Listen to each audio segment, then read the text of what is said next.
Welcome back, everybody, to another deep dive. Today, we are going to be taking a look at Harsha Engineers International Ltd. and their second quarter results for fiscal year 2025. All right. We've got quite a bit to go over here today. We've got their press release, we've got their detailed financial reports, presentation, and we even have some questions from analysts that were, following this release. Cool. So we're going to kind of try to put this all together and make sense of it for the listener. And right off the bat, there's a little bit of an interesting story here. Oh, okay. Harsha had I'd say, kind of a modest Q2. Not super exciting. But at the same time, they are still predicting some pretty significant growth, especially in the EV sector. Right. Yeah, it's interesting, right? Because when you look at it at first glance, right, their consolidated revenue only grew by 3.9% year over year and like 2.7% quarter over quarter. But then when you look at something like their profit after tax, right? So this is the actual money they're making. That's up 45% for the first half of this fiscal year compared to the first half of last year. Yeah, so it's like they're making more money. Right. But maybe something's going on where maybe their margins are getting a little bit tighter in Q2. Yeah. Is this something that we should be concerned about? Could it be related to, their main business, the engineering side of things? Yeah, I mean, that's the question, isn't it? So if you look at kind of on the surface, right, Harsha India's engineering business looks pretty flat. No real growth year over year, and even a slight decrease quarter over quarter. But then the margins are kind of all over the place. Yeah. So year over year, they had massive margin growth in both Q2 and H1 of fiscal year 25. But then quarter over quarter, Right. the margins actually shrank a little bit. So are we looking at good news or bad news here? What's the story with their margins? I think it's a bit of both. And I think the biggest two reasons for kind of the margin stories. First, they've had to just adjust prices to customers, which can impact margins in the short term. And then second, Okay. remember how we were talking about how there's an economic slowdown in like Europe and the Americas? Right. Well, those are two big markets for Harsha. So Yeah. that's definitely playing a role. So it sounds like it's not necessarily that, their core business is struggling. It's more just some external factors that they kind of can't control, right? Exactly. And then even within their engineering business, right, you have some segments that are doing really well and some segments that are having a tougher time. Oh, okay. Interesting. So like, for example, their bronze bushing business is doing great. Okay. Whereas some of their customers, specifically in Japan, and then like their stampings and their large size bearing cages businesses are seeing a bit of a slowdown. Interesting. So even within, what you think of as their bread and butter, kind of their core competency, there's kind of winners and losers in there. Yeah. Okay, well, let's kind of shift gears a little bit here and talk about what's happening globally for Harsha. Yeah. What are we seeing? What are you seeing globally that's interesting to you? I think the biggest story globally is China. Okay. China's doing really well. They're hitting their targets. They're showing consistent growth, which is really promising. Okay. Especially with everyone talking about this, China plus one strategy. Ah, yes, China plus one strategy. Oh, Now, for those listeners who maybe aren't super familiar with this strategy, China plus one essentially means that companies are looking outside of just China for their manufacturing, for their sourcing. right. So they're spreading out the risk. They're having more options, Mhm. and so Harsha being in India Yeah. really could kind of benefit from this whole trend. Yeah, they're in a prime position to kind of capitalize on that. Yeah. Now, on the other hand, right, their operations in Romania are facing some issues. Okay. The wind and industrial sectors over there are softening, Okay. which is impacting their revenue and their profitability. They were actually operating at a loss in Q2. Oh, that's got to hurt. Yeah. To give people an idea of kind of the scale here, their overseas subsidiaries combined lost about 4 crore rupees this quarter. Right. Yeah, that's not insignificant. No, not at all. Yeah. Okay, well, I think it's important to remember that Harsha is, they're playing the long game here. Right. They're not just, they're not sitting around and just letting these challenges dictate their future. They're doing things to try to, become more profitable, to be more competitive. Exactly. And I think a perfect example of that is their Greenfield project. Ah, right, the Greenfield project. Right. This is the massive one they've been working on, and it's supposed to be up and running in Q4 of this fiscal year. What's the status on that? Yeah, it's still on track. It's supposed to be commissioned in Q4. Yeah. And that should be a major boost to their capacity and capabilities once it's fully operational. Fantastic. And speaking of, segments that are doing well, their solar business is, kind of moving along really well. Yeah, they're performing well. They are. I mean, they're even recognizing revenue for some O&M services that they're doing Oh, okay. from past periods in this quarter. Wow. So they're finding a way to really squeeze Yeah, every bit of value out of that. they are, That's good. which I like. Resourceful, efficient, Yeah, good qualities in a company. yeah. Now, obviously a lot of our listeners, I'm sure, are very curious to hear about, Harsha's plans for the electric vehicle market. Right. It seems like this is a big focus for them going forward. Yeah, it is. And for a good reason. I think in order to fully understand why this is such a big deal, we need to zoom out a little bit and look at the global bearing market. Okay. So globally, Harsha has a 6.5% market share. Wow, 6.5% globally. Yeah. It's more than I would have thought. Yeah, it's in the organized bearing cages market. Okay. Yeah, so you know those components that help things spin smoothly. Right, of Yeah. course. And they actually supply to all of the top 6 global bearing manufacturers. All right, all top 6. Oh, yeah. So, I mean, they're a big player in this. They're a big player. And I Yeah. think that's really significant because bearing cages are becoming even more important, especially in these industries that are growing very quickly. Okay, So anything that spins right from like car wheels to wind turbines needs bearings. right. And they're kind of the expert when it comes to these high precision cages. So we've got kind of this picture emerging here of Harsha. Yeah. They're navigating a tricky global economy. Right. Certain parts of their business are doing really well. Other parts are lagging behind, Mm-hmm. but they're making strategic moves to, be ready for the future. And they're doing all of this while maintaining a pretty good financial position. Right. So, Yeah. their KPO fund utilization report shows that they're investing wisely. Okay. Their cash flow statement and their working capital analysis paint a picture of a company that is, financially sound. That's great. I think, before we get too far ahead of ourselves, I think it would be good to address some of these questions from the analysts because these are kind of the gut check questions that I think investors want to know. Yeah, let's do it. Let's see if we can figure out which ones spark the most, insightful discussion. All right, so first up, how does Harsha's Q2 performance align with their long-term goals? Are they on track or are things starting to veer off course a little bit? Well, I think despite, some of the bumps in the road, they seem pretty committed to their long-term vision. Okay. They're still very focused on innovation, especially in the EV sector, and they're continuing to invest in their infrastructure and expand their global reach. So it seems like they're not letting some of these short-term challenges completely derail them from their long-term plans. Okay. All right, that makes sense. This next question is, how much did global and regional trends actually affect Harsha's bottom line this quarter? We talked about it a little bit, Yeah. but it would be good to maybe go into a little bit more detail.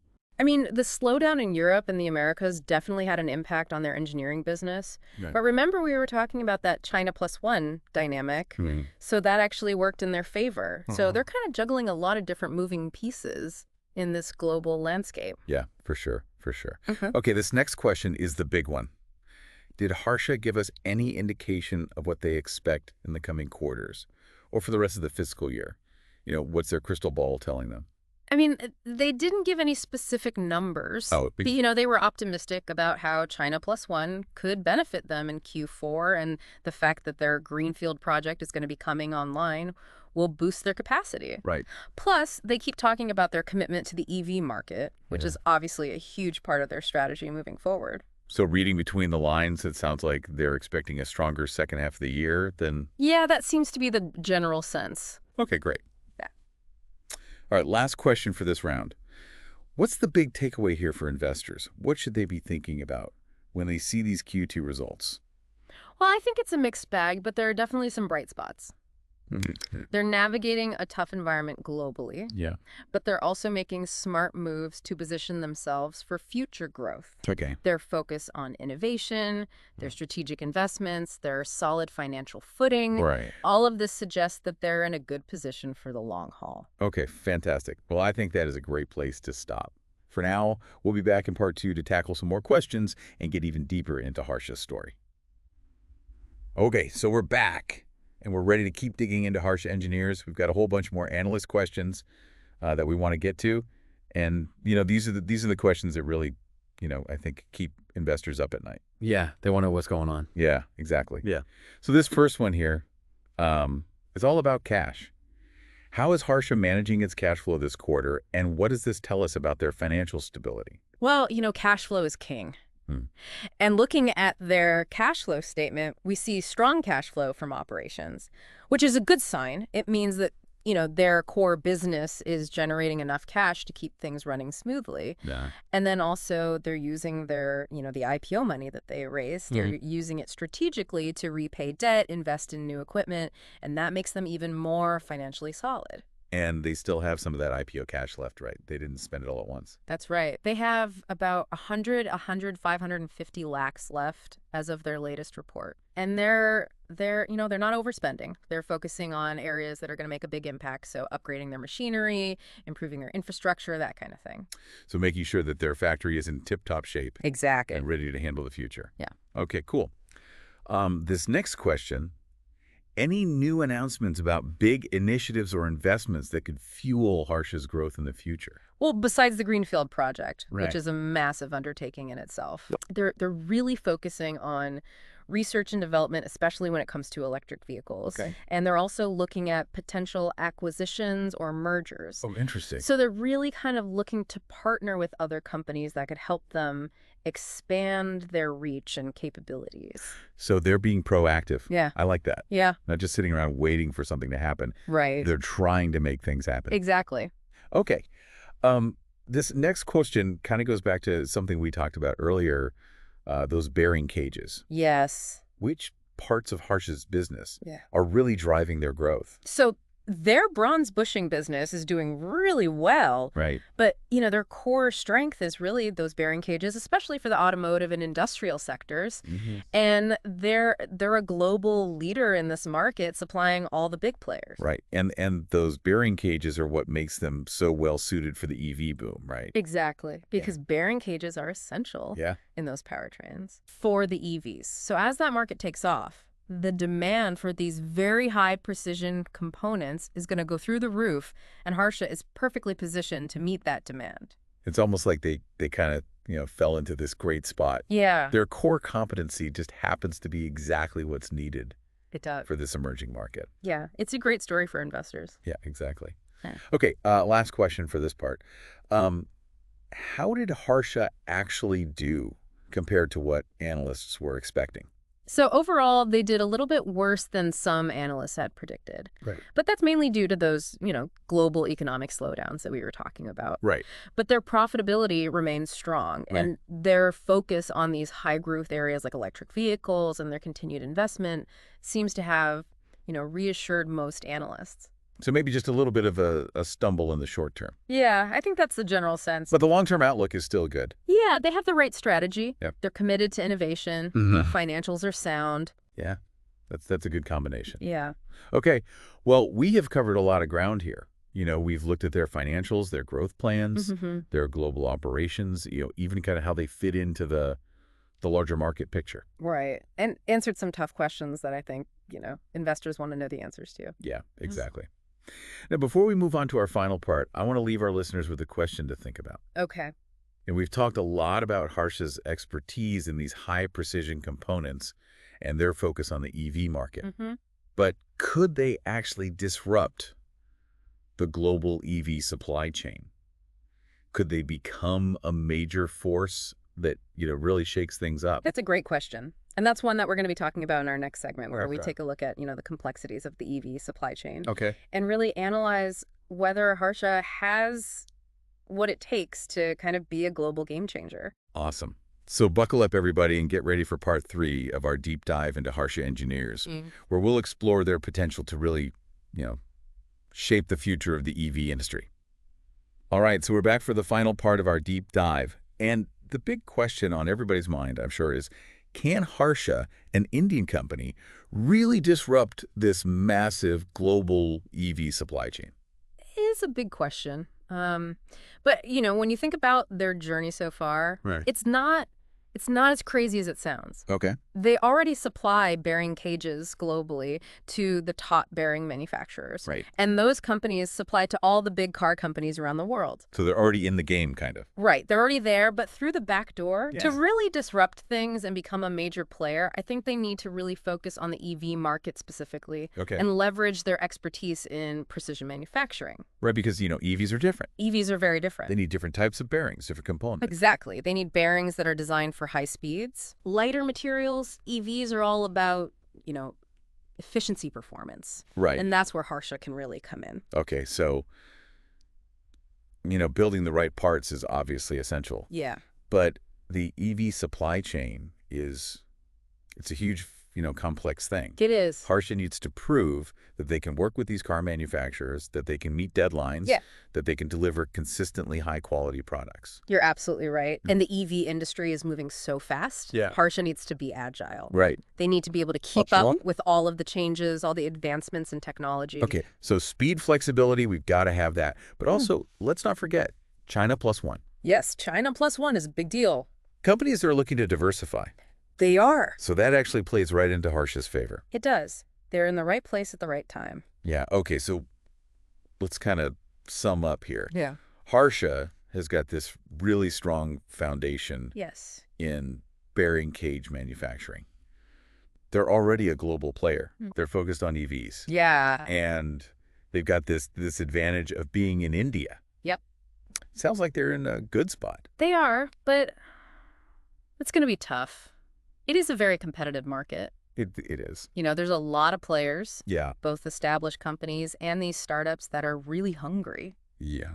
They're all fighting for a piece of the pie. Yeah, and Harsha needs to execute flawlessly to really stand out. It's a high-stakes game, It is. but they've got the potential. Definitely. It's really going to come down to, can they execute? Can they outmaneuver the competition? Can they handle these unexpected challenges? Right. Can they, really seize every opportunity? It's going to be fun to watch. It is. I'm excited to see what they do. Me too. Okay. But, based on their Q2 results Yeah, and their plans, I wouldn't bet against them. I agree. They've shown that they're resilient, they're willing to invest, Mm, and they seem to have a really good grasp of what's going on in the market. they do. So that's it for our deep dive into Harsha Engineers. Yes. We hope you've enjoyed listening to this discussion about their financials, their growth strategies, and their potential to really shake up the EV industry. Yes. Thanks for joining us. We encourage you to keep learning about Harsha. Yes. It's going to be an interesting ride. It is, for sure. And that's it for us. We'll catch you next time on The Deep Dive.